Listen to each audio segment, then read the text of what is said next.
আল্লাহ পাক রব্বুল আলামিন ইসলামের মাঝে ইসলাম যে পরিমাণ মর্যাদা নারীদেরকে দিয়েছেন এর বিন্দু মাত্র ছেটা ফোটাও কোনো ধর্মে দেয় নাই। সনাতন ধর্মে নারীদেরকে কি করা হয়, নারীদের যে সতীচ্ছেদ পরীক্ষা ওইটাকে সতী প্রথা বলে, ওইটাকে তাদেরকে পরীক্ষা টেস্ট করাইতে হয়। তাহলে কিভাবে মুসলমানদের থেকে ভালো পরীক্ষা হয় হিন্দু সমাজে? সনাতন ধর্মে একটি মা বোনকে তাদের সতীত্বকে পরীক্ষা দেওয়ার পর তার বিবাহ করতে হয়। ইভেন একটা বিবাহ করার পর যদি তার হাজবেন্ড মারা যায় দ্বিতীয় বিবাহ করার কোনো সুযোগ দেওয়া হয় না। সেক্ষেত্রে আমরা বলতে পারি যে ইসলাম অবশ্যই আমাদের জন্য সঠিক ব্যবস্থা প্রদান করেছেন। মা বোনদেরকে বলতে চাই, আপনারা যখন পাল্লা দিয়ে ইউনিভার্সিটিতে পড়ে হোক আর যেখানে পড়েই হোক, আমিও একজন ইউনিভার্সিটির স্টুডেন্ট হয়ে বলছি, সমাজে গিয়ে দেখি, বিভিন্ন জায়গায় চলাফেরা করে দেখি, আপনাদের কিছু সংখ্যক মহিলাদের জন্য, মেয়েদের জন্য সমাজের আর বিশৃঙ্খলা। আসুন আমরা সকলে এক হয়ে যাই। বাংলাদেশে এখনো 80% মা বোনেরা আছে যারা খুবই ভালো, খুবই চরিত্র নিয়ে চলাফেরা করে। Character is lost so everything lost. যখন আপনার চরিত্র নষ্ট হয়ে যাবে সবকিছু নষ্ট হয়ে যাবে। Money is lost but nothing lost. কিন্তু যখন আপনার টাকা পয়সা চলে যাবে এটা কিছুই না, আবার আসবে। কিন্তু যদি একবার চরিত্র চলে যায় এটা আর কখনো ফিরে আসে না, নট কাম ব্যাক, এটা আসার সুযোগ নাই। এত সুন্দর ধর্ম, হোয়াট এ রিলিজন, তারপরেও ইসলাম ভালো লাগে না, তারপরেও আপনাদের এত সুন্দর ধর্ম নিয়ে চুলকানি কেন? কিসের সমস্যা? সমস্যা যদি হয় আপনারা ইসলামিক যে স্কলার আছে তাদের সঙ্গে বসুন। মনে রাখবেন একটা দেশের ইসলামিক যে জ্ঞান যারা রাখেন তাদের দায়িত্ব ইসলামিক ফতোয়া দেওয়া। ডক্টরের দায়িত্ব যেমন চিকিৎসা করা, ঠিক তেমনি হবে ইসলামিক স্কলারের দায়িত্ব ফতোয়া দেওয়া। কিন্তু আপনারা কি করছেন? বিভিন্ন প্রকারের নাস্তিকদের কাছ থেকে একটি মন গড়া আইন বাস্তবায়ন করার জন্য উঠে পড়ে লেগেছেন। সংসদের মধ্যে আইন বাস্তবায়ন করছেন, কার কাছ থেকে এগুলো পারমিশন নিচ্ছেন? এটা বাংলাদেশ, ভুলে যেন না। এখানে 90% মানুষ মুসলমান, এখানে 90% মানুষ আল্লাহু আকবার নামে ফজর শুরু করে, এখানে 90% মানুষ আল্লাহু আকবার বলে রাত্রি যাপন করে। সুতরাং আল্লাহর জমিনে থাকতে হলে, আল্লাহর আইন বাস্তবায়ন করতে হলে আল্লাহর হুকুমকেই বাস্তবায়ন করা হবে। এইখানে কোনো প্রকারের নাস্তিকদের হুকুম বাস্তবায়ন করা অপশক্তি ইতোপূর্বে হইতে পারে নাই, সামনের দিনেও ইনশাআল্লাহ হতে পারবে না। বর্তমানে বাংলাদেশের একটি প্রেক্ষাপট, যেটাকে আমরা নারী সংস্কার নামে বলছি, যেটাকে সরকার কর্তৃক সরকারের কাছে প্রজ্ঞাপন দেওয়া হয়েছে। 312 পৃষ্ঠার একটি লিপিবদ্ধ, যেটা নারী সংস্কার কমিশন সরকারের অধিদপ্তর যেটাকে জমা দিয়েছেন।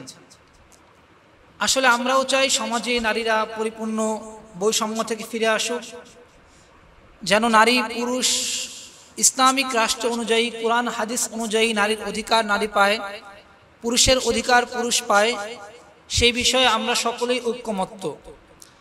কিন্তু সমস্যাটা হচ্ছে ইসলামকে সাংঘর্ষিকভাবে রেখে কিছু নাস্তিকদের দালাল বলা চলে, অথবা কিছু নাস্তিক্যবাদী পশ্চিমা অনুসারীরা বাংলাদেশের মানুষের মাঝে বিশৃঙ্খলা সৃষ্টি করে বাংলাদেশের নারীদেরকে একটি অন্ধকারাচ্ছন্ন সমাজে নিয়ে যেতে চায়, যেটি আমরা আইয়ামে জাহিলিয়া অর্থাৎ আমাদের নবীজির যুগের আগে যেটা আমরা দেখতে পেয়েছি। যেই সময়ে আমাদের মা বোনেরা ছিল অনিরাপদ, যেই সময়ে পুরা বিশ্ব জুড়ে চলত অত্যাচার, অন্যায়, পুরা সামগ্রিক বিশ্বে কন্যা সন্তানদেরকে জবাই করা হতো, তাদের দেহকে ভোগ করা হইতো, তাদেরকে পণ্য সামগ্রী হিসাবে ব্যবহার করা হতো।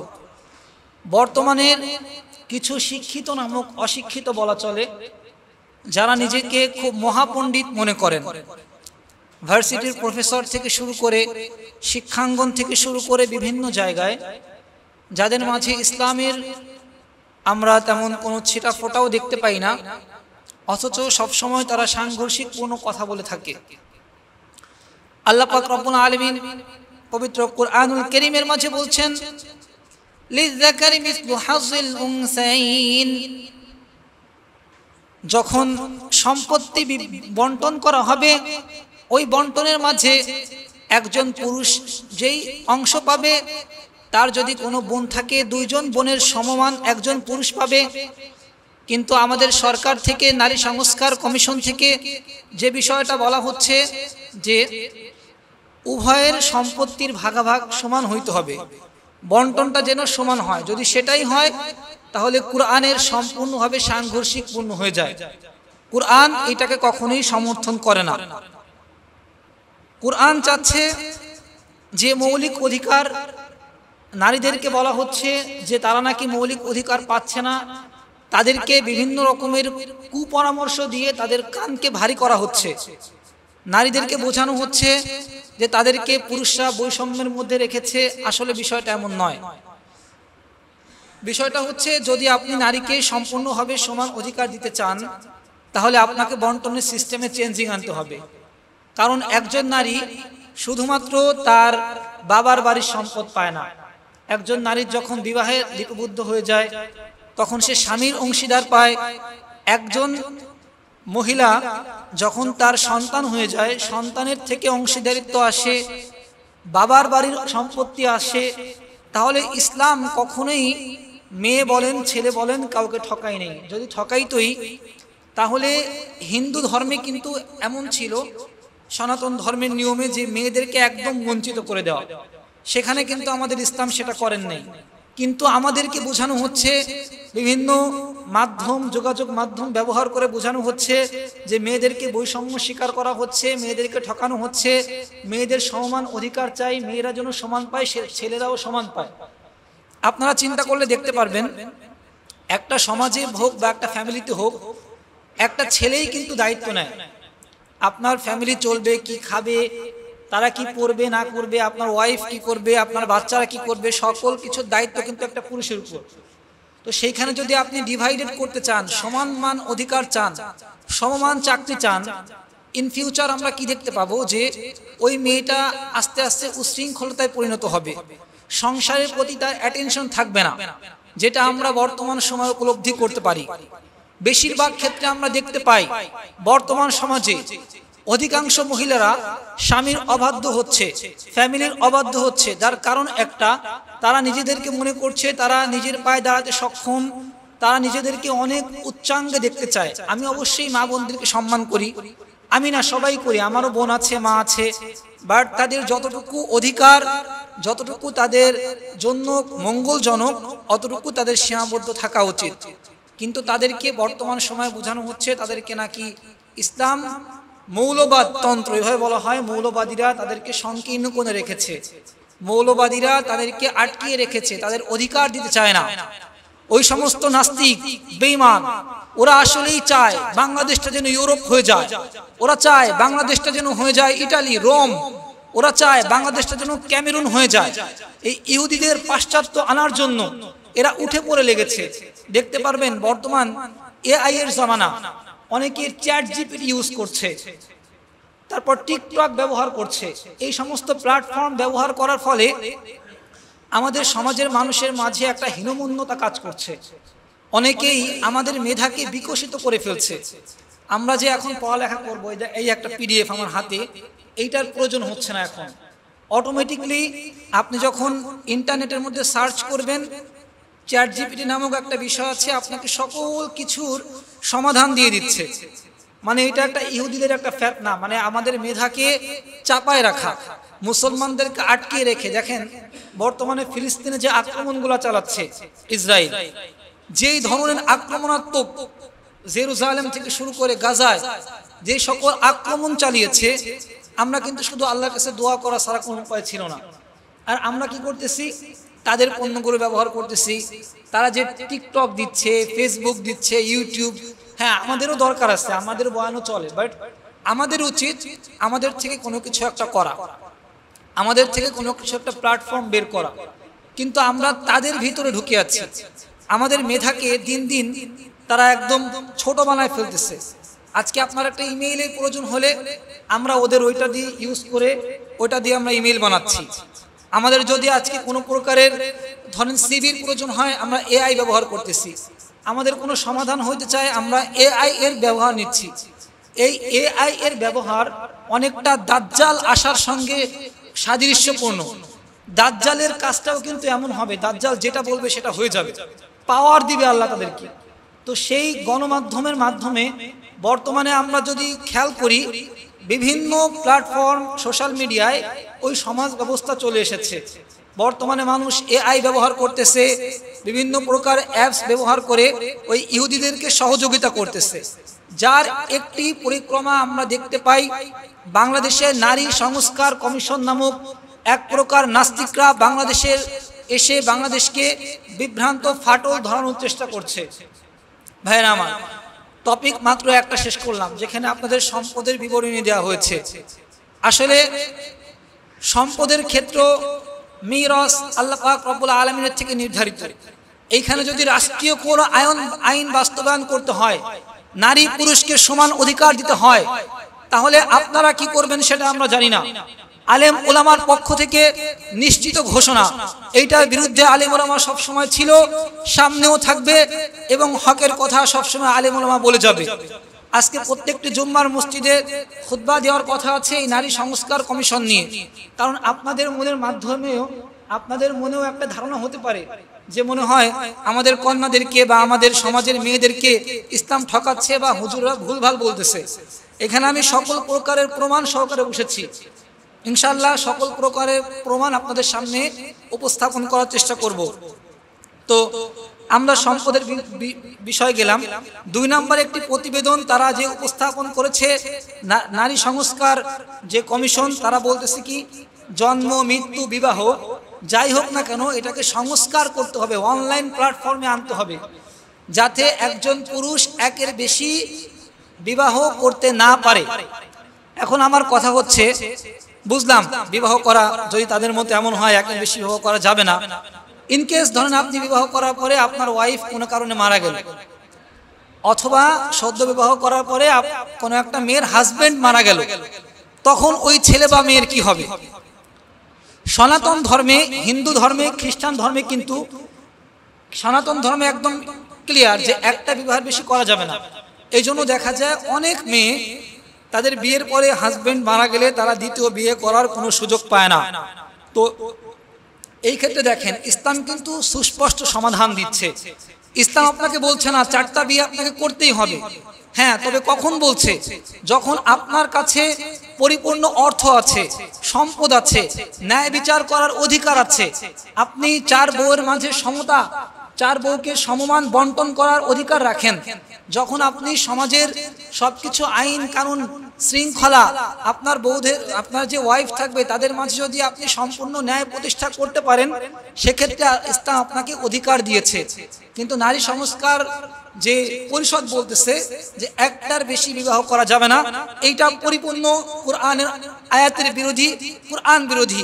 আল্লাহ পাক রব্বুল আলামিন কুরআনুল কারীমের মাঝে বলছেন, فانكحوا ما طاب لكم من النساء مثنى وثلاث ورباع। তবে তোমরা যে সব নারীকে পছন্দ করো তাদের মধ্যে 2, 3 বা 4 জনকে বিয়ে করো। সূরা নিসার মধ্যে আয়াত নাম্বার 3 আল্লাহ পাক রব্বুল আলামিন বলতেছেন, যদি তোমাদের মাঝে এমন সক্ষমতা থাকে যে তোমরা 4টা, 2টা বা 3টা বউকে চালানোর সক্ষমতা রাখো, বা তোমাদের ফাইনান্সিয়াল অবস্থা অনেক ভালো, তাহলে তোমাদের জন্য ইসলাম এই ধরনের অনুমতি প্রদান করেছেন। বর্তমান সময়ে আমরা দেখতে পাই শুধু মুসলিম নারী কমিশন নয়, ভাইয়েরা আমার, লক্ষ্য করলে দেখা যায় আমার নবীর নামেও এমন ধরনের একদম অসামাজিক কূটনীতিপূর্ণ কথা বলা হয়। বর্তমানে যদি আমরা খেয়াল করতে চাই, বিভিন্ন প্রকার মুসলিমদের মাঝেও এক প্রকারের, মানে আমি কি বলবো, ইহুদিদের দালাল বললেও চলে, অথবা এদেরকে বলা যায় এক প্রকারের মুসলিম নামক অমুসলিম, নামে মাত্র মুসলমান, দাড়ি তো কিছুই নাই, মুখে নবীজির কোনো আকর্ষিক একদম কোনো বিন্দু মাত্র সেটা ফোটা নাই। এরা আবার নবীর বিয়ে নিয়ে কথা বলতে চায়, এরা নবীকে বিভিন্ন রকমের যৌনকর্মী বলতে চায়, নবীর নামে অনেক প্রকার গালি পর্যন্ত দিতে চায়। আমি এদেরকে বলতে চাই, নবীর পরিমাণ, যে পরিমাণ হৃদয়ের স্পন্দন নিয়ে নবী চলেছেন, একদম মুসলমানদের সমাজের হৃদয় স্পন্দন, নবী আমাদের সকলের হৃদয়ের স্পন্দন। নবীকে নিয়ে যদি এরপরে কোনো প্রকারের কটূক্তি হয়, আপনারা কি করবেন সেটা আমরা জানি না, কিন্তু বর্তমান সমাজের, বর্তমান ইয়াং জেনারেশনের পক্ষ থেকে নবীকে নিয়ে যদি আর কোনো কটূক্তি হয়, ওই সকল নাস্তিকদের বিরুদ্ধে নতুন মুক্তিযুদ্ধ হবে, নতুন মুক্তিযুদ্ধ হবে ইনশাআল্লাহ। ভাইয়েরা আমার, নবীর অ্যাটিটিউড নিয়েও কথা বলেছেন, নবীকে বলেছেন, নবীর দৃষ্টিভঙ্গি নাকি খারাপ ছিল, নবী নাকি মেয়েদের প্রতি আসক্তি ছিলেন। আমি গত এক সপ্তাহ আগে আমার এলাকায় একটা হিন্দুকে জিজ্ঞেস করলাম যে আমাদের ইসলাম ধর্ম নিয়ে তার সাথে আমার অনেক কথা হলো, তো তাদের কথা একটাই যে আমরা হয়তো খারাপ কিন্তু নবীকে নিয়ে সবাই একমত যে নবীর আদর্শ, নবীর চারিত্রিক যে গুণাবলী, এটা নিয়ে আপনি খ্রিস্টান বলেন, ইহুদি বলেন, মুসলমান বলেন, সবাই এক বাক্যে স্বীকার করে he is only one, he is great person in the world. So নবীকে নিয়ে কোনো কথাই চলবে না। এখানে আপনি নারী কমিশন হন আর কোনো ভার্সিটির প্রফেসর হন, সেটা দেখার বিষয় নাই।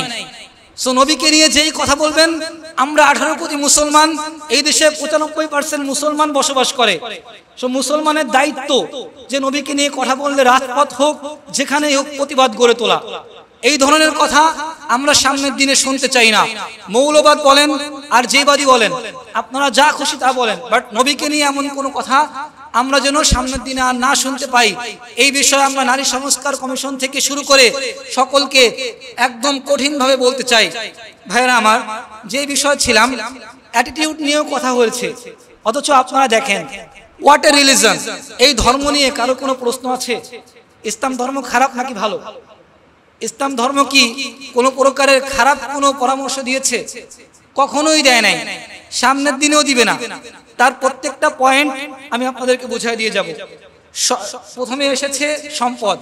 সম্পদ যদি আপনি বন্টন এভাবে করেন, তাহলে একটা ছেলের উপর সম্পূর্ণভাবে চাপ চলে আসে, যার জন্য আল্লাহ পাক রব্বুল আলামিন একজন ছেলেকে 2 ভাগ দিয়েছেন, একজন মেয়ের ডাবল। কারণ একটা মেয়ে আপনার তার স্বামী বাড়ির থেকেও সম্পদ পাচ্ছে, একজন মেয়ে তার সন্তান থেকেও সম্পদ পাচ্ছে, তার হাজবেন্ড থেকেও সম্পদ পাচ্ছে। ঠিক তেমনি ভাবে একজন ছেলে কিন্তু সেটা পাচ্ছে না। যখন একটি ছেলে যুবক হয়ে যাচ্ছে, যৌবনে পদার্পণ করছে, আমরা বাবা মারা কি করছি? আমরা তাকে বলতেছি তুমি ইনকাম করে আনো, তুমি তোমার উপার্জনে চলো, কিন্তু আমরা কিন্তু মেয়েকে সেটা বলি না। আমরা মেয়েকে বিবাহ দেওয়ার আগ পর্যন্ত মেয়েকে লালন পালন করি বাবার ঘরে। লালন পালন করার পরে যখন বিবাহ হয়, হাজবেন্ড তার টেক কেয়ার করে। যখন তার বাচ্চা হয়, বাচ্চা তাকে নিয়ে চিন্তা করে, তার সন্তানরা তাকে নিয়ে ভাবে। তার মানে একজন মায়ের সেফটি তার সন্তানের কাছে, তার হাজবেন্ডের কাছে, তার পিতামাতার কাছে। কিন্তু একজন যুবক যখন সে যৌবনে পদার্পণ হয়, তাকে যেভাবেই হোক টাকা ইনকাম করে ঘরে ঢুকতে হয়, তা না হলে তার সন্তান না খেয়ে থাকে, তার ওয়াইফ না খেয়ে থাকে, তার বাবা মা না খেয়ে থাকে। অনেক ধরনের পেরেশানি নিয়ে একজন যুবককে কাজ করতে হয়। সুতরাং কখনোই একজন ছেলে এবং একজন মেয়ের সমঅধিকার হতে পারে না। যারা এই সকল প্রকারের যুক্তি অবলম্বন করেন, তাদেরকে ওপেন চ্যালেঞ্জ করা হচ্ছে। যদি তারা বুঝাতে পারেন যে না, কোনোভাবে বোঝা যায় যে ইসলাম নারী পুরুষ সমঅধিকার করলে শান্তি ফিরবে, তাহলে অবশ্যই আমরা সেটাকে মেনে নিতে বাধ্য। কিন্তু কোরআনের আয়াত কখনো মিথ্যা বলে না। কোরআন সেখানে স্পষ্ট বলে দিচ্ছেন লিজ্জাকারি মিসলু হাজ্জিল উনসাইন। এখানে আমাদের দ্বিমত পোষণ করার কোনো প্রশ্নই আসে না। ভাইরা আমার, 2 নম্বর টপিক যেটা বিয়ে নিয়ে তারা বলতে চাচ্ছে যে মুসলমানরা নাকি নারী লোভী। আমি আপনাদেরকে মানে স্পষ্টভাবে বলতে চাই, মুসলমানরা যদি নারী লোভী হতো, তাহলে ইসলাম ধর্মে আপনারা দেখেন কখনোই আমরা বলি না নারীদেরকে উলঙ্গ হয়ে চলাফেরা করতে, আমরা বলি পর্দা করতে। আমরা মা বোনদেরকে সাজেস্ট করি টিকটকের মতো প্ল্যাটফর্ম ব্যবহার না করতে। আমরা তাদেরকে সাজেস্ট করি যেন তারা এআই ব্যবহার না করে। কিন্তু এই জিনিসগুলা কারা ঢোকাচ্ছেন? বিধর্মীরা ঢোকাচ্ছেন। এই জিনিসগুলা এআই এর ব্যবহার, টিকটকের ব্যবহার চায়না থেকে শুরু করে আমেরিকা, ইটালি, রোম, ক্যামেরুন, এই সকল দেশের কালচারগুলা আমাদের দেশে ঢুকিয়ে দিচ্ছেন। আর যার নাম করতেছেন যে মুসলমানরা ছেলে মেয়ের মধ্যে বৈষম্য ঢোকাচ্ছে। যদি তাই হইতো, আইয়ামে জাহিলিয়ার যুগে আমাদের নবী আসার আগে বা আসার পরেও মেয়েদেরকে জীবন্ত দাফন করে ফেলা হতো, মেয়েদেরকে দাসের ভোগ্য সামগ্রী হিসেবে ব্যবহার করা হতো, মেয়েদেরকে ইউজ করা হইতো, মেয়েদেরকে বিক্রি করে দেওয়া হতো। কন্যা সন্তান হলে একদম গজব মনে করা হইতো। কিন্তু আমরা আমাদের নবী করিম সাল্লাল্লাহু আলাইহি ওয়াসাল্লাম মেয়েদেরকে বলেছেন রহমত স্বরূপ, আমাদের বোনদেরকে বলেছেন রহমত স্বরূপ। সুতরাং আমার বোনদের কানকে ভারী করে, আমার মা বোনদের কানকে ভারী করে আপনারা যে চক্রমহল আমাদের মাঝে ফাটল সৃষ্টি করতে চান, ওই ধরনের সুযোগ নাই। আমি বাংলাদেশের প্রায় মুসলমানের কাছ থেকে ভোটাধিকার নেওয়ার চেষ্টা করেছি। প্রত্যেকটা মা বোনদের কথা হচ্ছে একটাই, যে আমার ভাইয়েরা যদি ভালো থাকে, আমার সন্তানরা যদি ভালো থাকে, তাহলে আমরা ভালো থাকবো। কিন্তু 20% মহিলা নামক কিছু নাস্তিকতার মাধ্যমে আপনারা যে নারী সংস্কার কমিশন গঠন করে কপালে টিপ করে পর্দা না করে যে সকল দাবি দাওয়া পেশ করতেছেন, এইটা একমাত্র ইসলামিক সাংঘর্ষিক ছাড়া কিছুই নয়। বাংলাদেশ মুসলিম কান্ট্রি, এই দেশে এইটার কোনো সুযোগ দেওয়া যাবে না, এটার কোনো সুযোগ হইতে পারেও না ইনশাআল্লাহ। ভাইরা আমার, আল্লাহ পাক রব্বুল আলামিন 2 নম্বর টপিক শেষ করার পরে আরো বিভিন্ন জায়গায় এই বিষয়ে অনেক জায়গায় নারী এবং পুরুষের সমাধান দিয়ে দিয়েছেন। দেখেন, আল্লাহ পাক রব্বুল আলামিন বলতেছেন, আলা লাহুল খালকু ওয়াল আমর, সতর্ক হও, সৃষ্টি ও আদেশ একমাত্র তারই। ওয়ামান লাম ইয়াহকুম বিমা আনজালাল্লাহ ফাউলাইকা হুমুল কাফিরুন, যে কেউ আল্লাহ যা অবতীর্ণ করেছেন তা অনুযায়ী বিচার করে না, তারাই কাফির। সূরা মায়েদা আয়াত নাম্বার 44। আমরা যদি আরো দেখতে পাই, ইয়াসআলুনাকা আনিল মাহিদ কুল হুয়া আযান ফা'তাযিলুন নিসাআ ফিল মাহিদ ওয়ালা তাকরাবুহুন্না হাত্তা ইয়াতহুরনা ফাইযা তাতাহহারনা ফা'তুহুন্না মিন হাইথু আমারাকুমুল্লাহ ইন্নাল্লাহা ইউহিব্বুত তাওয়াবিন ওয়া ইউহিব্বুল মুতাতাহহিরিন। আল্লাহ পাক রব্বুল আলামিন প্রত্যেকটা বিষয়ে মানুষের মাঝে একটা সংস্পর্শ দিয়ে গিয়েছেন, প্রত্যেকটা আয়াতের মাধ্যমে মানুষের সমাধান করে দিয়ে গিয়েছেন। রাসূল সাল্লাল্লাহু আলাইহি ওয়াসাল্লামের হাদিসের মাঝেও এই সমস্ত বিভিন্ন প্রকারের সমাধান দিয়ে গিয়েছেন। আমরা যদি দেখতে পাই সূরা নিসার আয়াত নাম্বার 34, আর রিজালু কাওয়ামুনা আলান নিসা, আল্লাহ পাক রব্বুল আলামিন বলতেছেন যে পুরুষরা হবে নারীদের উপর অধিকার সম্পন্ন। একটা নারীর অধিকার, একটা নারীর উপরে দায়িত্ব প্রাপ্ত পুরুষদেরকে করা হয়েছে। নেতৃত্ব স্থানেও পুরুষরা থাকবে, নেতৃত্ব দানকারী হবে পুরুষরা। সুতরাং আপনারা যে আন্দোলন করতেছেন, সংসদের মাঝে 600 আসন চান, সংসদে নারী নেতৃত্ব চান, ক্লিয়ার স্পষ্ট ঘোষণা আল্লাহ পাক রব্বুল আলামিনের, আর রিজালু কাওয়ামুনা আলান নিসা, পুরুষেরা নারীদের অভিভাবক। সুতরাং দায়িত্বপ্রাপ্ত বা অভিভাবক যদি পুরুষরা হয়, তাহলে নেতা হওয়ার দায়িত্ব পুরুষের। সুতরাং নারী পুরুষ কখনোই সমান হইতে পারে না। এখন দেখা যায় এক শ্রেণীর মানুষের অনেক চুলকানি, তারা বলতেছেন যে নারীদেরও নেতৃত্ব স্থানীয় সংসদীয় আসন চাই। সুতরাং যখন আপনি সমান সমান হবে, তখন দেখবেন সাংঘর্ষিকপূর্ণ একটা ঝামেলা হবে। আপনি খেয়াল করলে দেখেন, একটি পুরুষ যখন জানালা দিয়ে প্রস্রাব যদি করতে চায়, ওটা কিন্তু বাহিরে পড়বে, কিন্তু যদি একজন মহিলা এটা চেষ্টা করে, কখনোই সম্ভব নয়, ওইটা তার গায়েই পড়বে।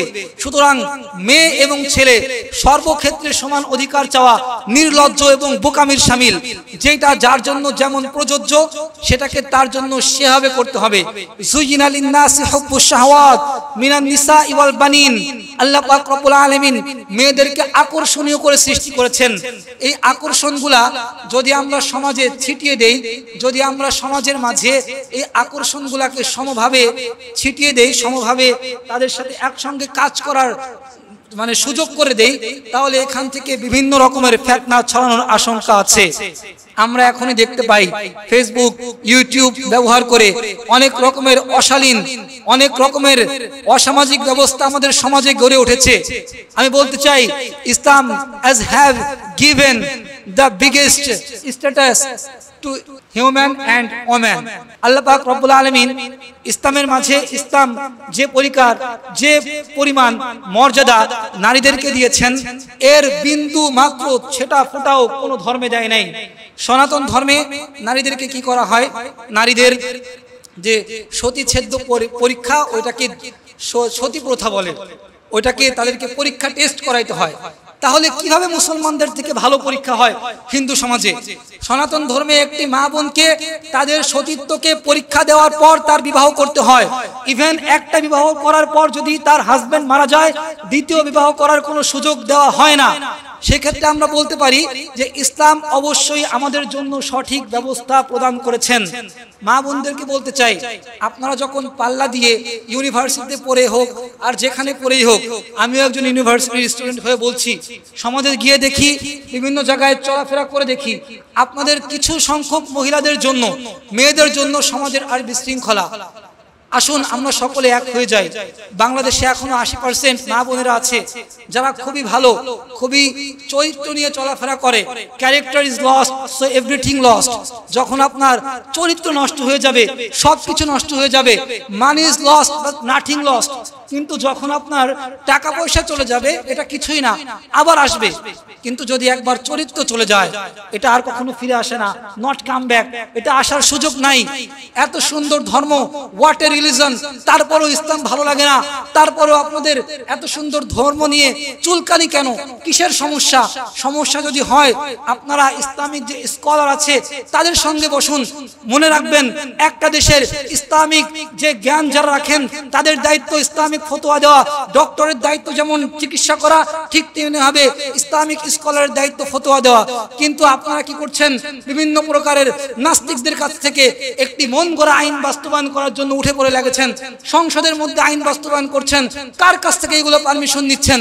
এটা বাংলাদেশ, ভুলে যেন না। এখানে 90% মানুষ মুসলমান।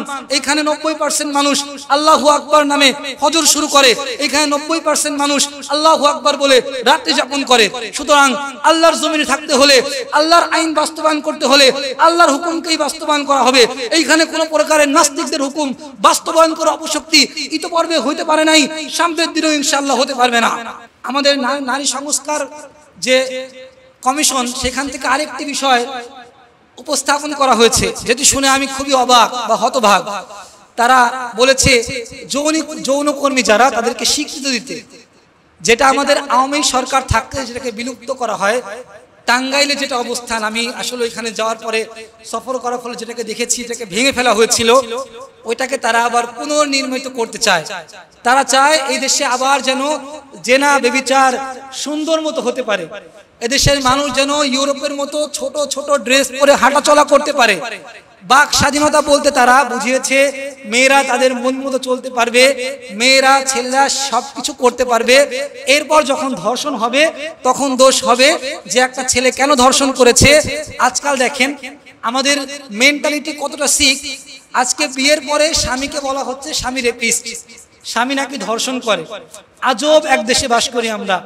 স্বামীর নামে আপনি নির্যাতনের মামলা দিতে পারেন, স্বামী আপনাকে ধর্ষণ কিভাবে করবে? স্বামী ধর্ষণ করার প্রশ্নই আসে না। পারিবারিক অবক্ষয় আমাদের। আমরা আমার সন্তানদেরকে এলেম ভালো করে শিক্ষা দিচ্ছি না।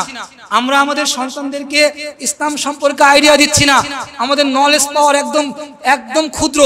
আমাদের যে মা বোন যারা আছি, আমরা সবাইকে যার যার মতো করে ছেড়ে দিচ্ছি। দিন শেষে দেখা যাচ্ছে আমাদের ছেলেরা মেয়েরা অবক্ষয় হয়ে ফিরে আসতেছে। তারপর আমাদের কোনো ভ্রুক্ষেপ নাই। গতকালকের একটা ঘটনা বাসা বলতে আমার নিজের চোখে দেখা।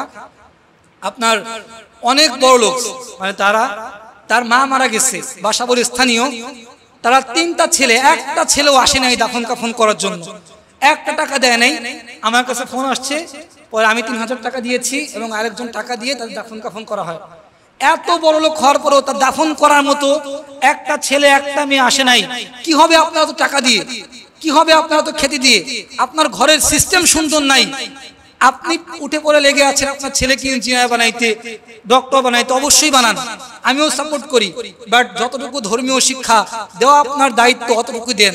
তা না হলে কাল কবরের কাছে গিয়ে হুজুর ভাড়া করে ইয়াসিন সূরা পড়াইলে কাজ হয় না। সন্তান দিয়ে যে জিনিসটা হয়, হুজুরের কখনোই সেই জিনিসটা হয় না। আপনি আমাকে ভাড়া করে নিয়ে যাবেন, আমি সূরা ইয়াসিন পড়বো ঠিকই, আমার চোখ দিয়ে পানি আসবে না। আপনার সন্তান যেটা করতে পারবে। আজকে আমরা কি করছি, 8-9-এ উঠলেই মেয়েদের হাতে ফোন দিয়ে দিচ্ছি। গতকাল দেখলাম আপনার লোকাল বাসের মধ্যে ইয়ারফোন লাগিয়ে 9-10-এর বাচ্চারা গান শুনতে অভ্যস্ত, গান শুনতেছে। কোথায় আসছে, কি করতেছে, কোনো পদক্ষেপ নাই, কোনো ভ্রুক্ষেপ নাই। একমাত্র পারিবারিক শিক্ষার অবক্ষয়, সামাজিক শিক্ষার অবক্ষয়। তারপরেও কিছু সংখ্যক মানুষ বলবে এটা মৌলবাদ, এটা মৌলতন্ত্র, এটা হুজুরতন্ত্র, এই সকল আখ্যা দিয়ে গত পিছনের দিনগুলো যেমন চলেছে, সামনের দিনগুলো এমন নিতে চলছে। মানে মুদ্রার এপিঠ ওপিঠ দুপিঠ সময় করে দেখেন, সব দোষ রাঙ্গা ঘোষ। একটাই মাত্র সমস্যা, হুজুররা কিছু বললেই হুজুররা বেশি বুঝে। আচ্ছা, আমার হাতে যে পিডিএফ, আমি মন করা কিছু বলছি, আমি সবকিছু কোরআন থেকে বলছি। এতক্ষণ যে প্রমাণগুলো দিলাম কোরআন থেকে বলছি, প্রত্যেকটা আয়াত। ভাগ বন্টন কেন এটা করা যাবে আল্লাহ বলছেন। এখন মানা না মানা আপনার বিষয়, আপনি মানবেন না তাহলে আপনি আল্লাহকে মানেন না। স্পষ্ট রাসূলের হাদিস শোনা, আল্লাহর আয়াত, ফানকিহু মা তাবা লাকুম মিনান নিসা। আল্লাহ পাক বলতেছেন বিয়ে করার কথা, আপনি না করার কে? আপনি না করার কে? আপনার যদি সংসদে কোনো আইন বাস্তবায়ন করতে হয়, হিন্দুদের কোনো কিছু করতে হয়, অবশ্যই আপনি সেটা করেন, আপনাকে সাধুবাদ জানাই। কিন্তু মুসলমানদেরকে নিয়ে গেম প্ল্যান খেলার দুঃসাহস করবেন না। আমরা দেখেছি জেরুজালেমে যখন ইসরায়েল আক্রমণ করেছিল, গাজায় যখন ইসরায়েল আক্রমণ করেছিল, ওই যে বাচ্চারা যখন আপনাদের আল্লাহর কাছে ফরিয়াদ করেছিল, আমরা সোশ্যাল মিডিয়া ঘেটে দেখেছি, ওখানে বিভিন্ন প্রকার কমেন্ট আসছে, কোথায় তোমাদের আল্লাহ, কোথায় তোমাদের ফেরেশতা, কই সহযোগিতা করে না? এখন কি আল্লাহ নাই? এমন অনেক মানে ধিক্কারজনক কথা মুসলমানদের কিছু কিছু মানুষ বলেছে। ইন্ডিয়ান থেকে শুরু করে অনেক দেশের নাস্তিকরা এমন কথা বলেছেন, এখনো আমরা উপলব্ধি করতে পারি না। আল্লাহ লাহুল খালকু ওয়াল আমর, কখন আমাদের মেধা খুলবে? আমাদের মেধায় কি কোনো কাজ করে না? আমাদের মাথায় কি কোনো কাজ করে না? আমি এখনো অবাক হয়ে যাই। মুসলমানদের প্রশ্ন, বাস্তবতা, আমার ফ্রেন্ডদের প্রশ্ন, আমি আপনারা জানেন অনেকে ভার্সিটিতে পড়ি, অনেকের প্রশ্ন চলে আসে যে আল্লাহ কি আসলেই আছে নাকি নাই? নাস্তিকতাকে এইভাবে প্রমোট করা হয়, ভার্সিটিতে এইভাবে বোঝানো হয় যে আল্লাহ আসলে নাই। মানে আপনার সন্তানকে গড়ে তুলতেছে এভাবে, মানে অস্বাভাবিকভাবে বোঝাচ্ছে যেটাকে প্রাকৃতিক জীব, মানুষ নাকি একটা প্রাকৃতিক জীব। এভাবে তাদেরকে বোঝানো হচ্ছে মানুষ একটা প্রাকৃতিক জীব, মানুষ জাস্ট প্রাকৃতিকভাবে হয়েছে, আবার মানুষ মরেই যাবে। তাহলে আমার কথা হচ্ছে, যদি মানুষ প্রাকৃতিক জীবই হবে, তাহলে ভিআইপির ঘরে কেন ভিআইপি ছেলে জন্মগ্রহণ করে? ফকির কেন ফকিরের ঘরে জন্মগ্রহণ করে? মানুষ যদি প্রাকৃতিক জীব হবে, তাহলে সবাই কেন সমমানের নয়? মানুষ যদি প্রাকৃতিক জীব হবে, তাহলে সবার মাঝে কেন বৈষম্য আছে? এখন কেন মানুষে মানুষে ভেদাভেদ? তাহলে একজন কেন টিনের ঘরে ঘুমায়, একজন কেন দালাল কোঠার ঘরে ঘুমায়? একজনের কেন চোখে সমস্যা, আরেকজনের কেন চোখে সমস্যা নাই? মানুষ যদি সমমানের হবে, তাহলে কেন একজন ল্যাংড়া হয়ে হাঁটে, আরেকজন কেন সুন্দর হয়ে হাঁটে? কারণ কি? কোনো ব্যাখ্যা আছে? কোনো ব্যাখ্যা নাই। ডক্টররা আপনাকে কি বলতেছেন যে আপনি বিয়ে করলে প্রতিবন্ধী হওয়ার সম্ভাবনা নাই, এই নাই সেই নাই, বাট ফলাফল কি দেখেন?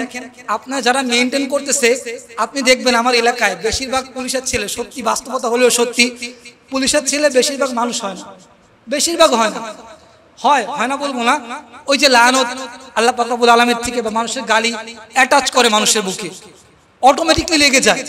দেখবেন যারা বড় লোক থাকে, অটোমেটিকলি মানে যখন তাদের পরম্পরা চলে আসে, তার ছেলে মেয়েরা আস্তে আস্তে দুর্ভিক্ষে চলে যায়। আর যখন একটা মধ্যম শ্রেণীর ছেলে, তার মাথায় থেকে হতাশা, পরিশ্রম করে, হার্ড ওয়ার্কিং করে ও সামনেকে ইমপ্রুভ করার চেষ্টা করে, ওর উন্নত হয়, ও উন্নত লাইফ ক্রিয়েট করতে পারে, যার ফলে ও জীবনকে খুব সহজে উপলব্ধি করতে পারে। আর আমরা কি করতেছি? আমাদের আত্ম অহংকার, অ্যারোগেন্স, জেলাসি আমাদের মধ্যে প্রচুর পরিমাণে প্রবল আকারে ধারণ করেছে।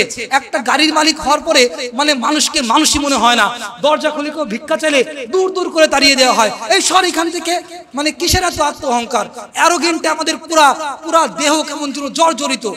গুলশানে সেদিন একটা ভিডিও ক্লিপ ভাইরাল হইল, বড় লোকের কন্যা রাত্রেবেলা মাতলামি করতেছে। কিন্তু দেখেন আমরা গ্রামে যারা আছি, আলহামদুলিল্লাহ আমাদের মনে হয় না কোনো গরিব ঘরের কন্যারা এমন করে। তাহলে আপনার টাকা তো আপনার বাচ্চাকে অধপতনে নিচ্ছে।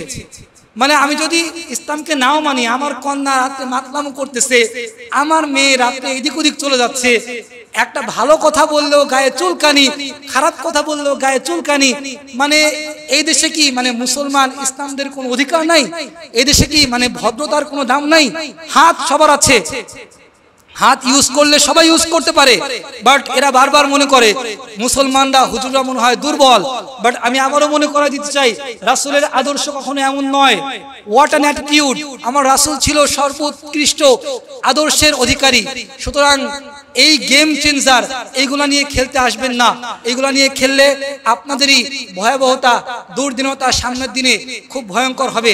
আজকে টাকার বিছানায় ঘুমিয়ে যে আইন পাশ করতেছেন, কাল মারা যাওয়ার পরে আপনারাই কান্নাকাটি করেন হুজুরদের কাছে এসে যে আমার ছেলে আমাকে দেখে নাই, আমার মেয়ে আমাকে দেখে নাই। আপনারাই তো এগুলো আইন পাশ করার জন্য, বাস্তবায়ন করার জন্য চেষ্টা করেন।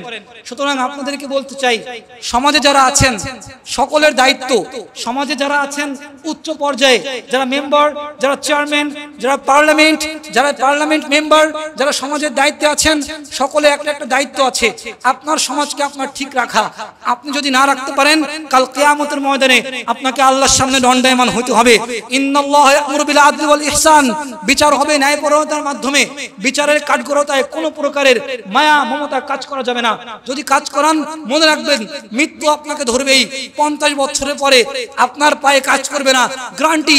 60 বছরের পরে আপনার হাত পায়ের কবজায় বিভিন্ন প্রকার রোগ দেখা দিবে। দেখবেন মসজিদ ছাড়া কিছু বুঝেন না। একসময় আপনারাও অনেকে যুবক ছিলেন, যৌবন বয়সে বিভিন্ন প্রকার টর্চার, বিভিন্ন প্রকার মানুষকে ইপটিজিং থেকে শুরু করে অনেক কিছু করেছেন। অনেক ভাই আছে দেখবেন বয়সের সাথে সাথে জ্ঞান খুলেছে, 30-35 আসার পর টাকা চাই, মানি চাই আমার, তারপরে আমার ছেলেকে মানুষ করা চাই।